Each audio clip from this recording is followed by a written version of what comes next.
किसी भी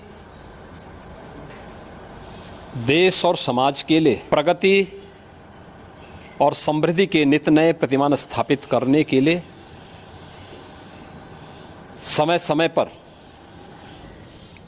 होने वाला रिफॉर्म अत्यंत महत्वपूर्ण होता है। लगातार हर एक फील्ड में पिछले 10 वर्ष के अंदर बेहतरीन रिफॉर्म करके भारत की अर्थव्यवस्था को एक सम्मानजनक स्थिति में पहुंचाने और दुनिया की 5वीं बड़ी अर्थव्यवस्था के रूप में भारत को स्थापित करने के लिए प्रधानमंत्री मोदी जी के नेतृत्व में काफी कदम उठाए गए, रिफॉर्म किए गए। स्वाभाविक रूप से एक तरफ हम समृद्धि के नित नए सोपान छुए, दूसरी तरफ अपनी राष्ट्रीय सुरक्षा को भी उतना ही महत्व देना होगा और राष्ट्रीय सुरक्षा को भी, चाहे वह सेना में, उनके साजो सामान में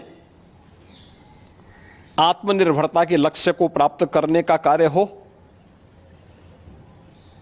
या फिर सेना के आधुनिकीकरण से जुड़े हुए एक त्वरित निर्णय लेने की गति को आगे बढ़ाने का। सेना भी इस रिफॉर्म के साथ आगे बढ़ी है। आज अत्याधुनिक फाइटर विमान भारत की सेना के पास हैं। Defence manufacturing corridor Uttar Pradesh और तमिलनाडु में विकसित हो रहा है। उत्तर प्रदेश में ही हमारे डिफेंस कॉरिडोर में 6 नोड में हजारों करोड़ रुपए का निवेश आया है।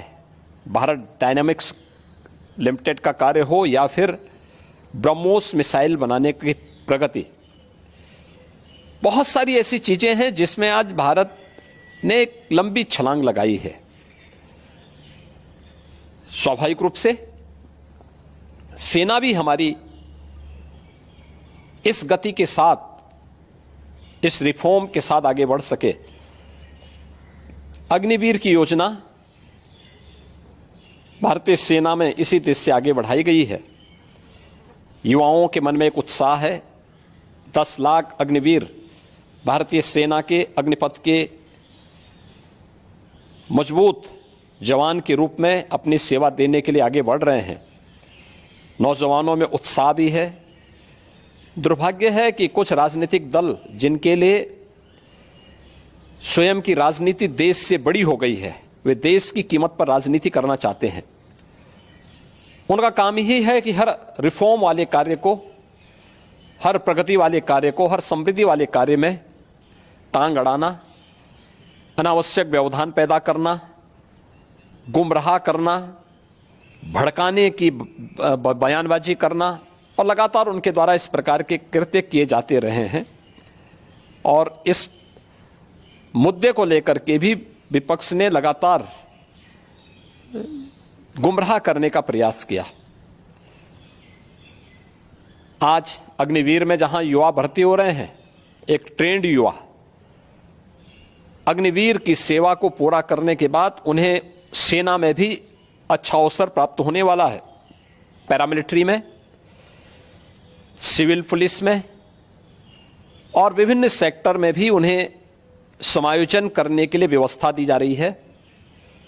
बीएसएफ ने, सीआरपीएफ ने, सीआईएसएफ ने, अन्य तमाम हमारे जो पैरामिलिट्री हैं, उन्होंने भी इस बात की घोषणा की है और उत्तर प्रदेश सरकार ने भी इस बात को कहा है कि अग्निवीर की योजना जैसे आगे बढ़ती है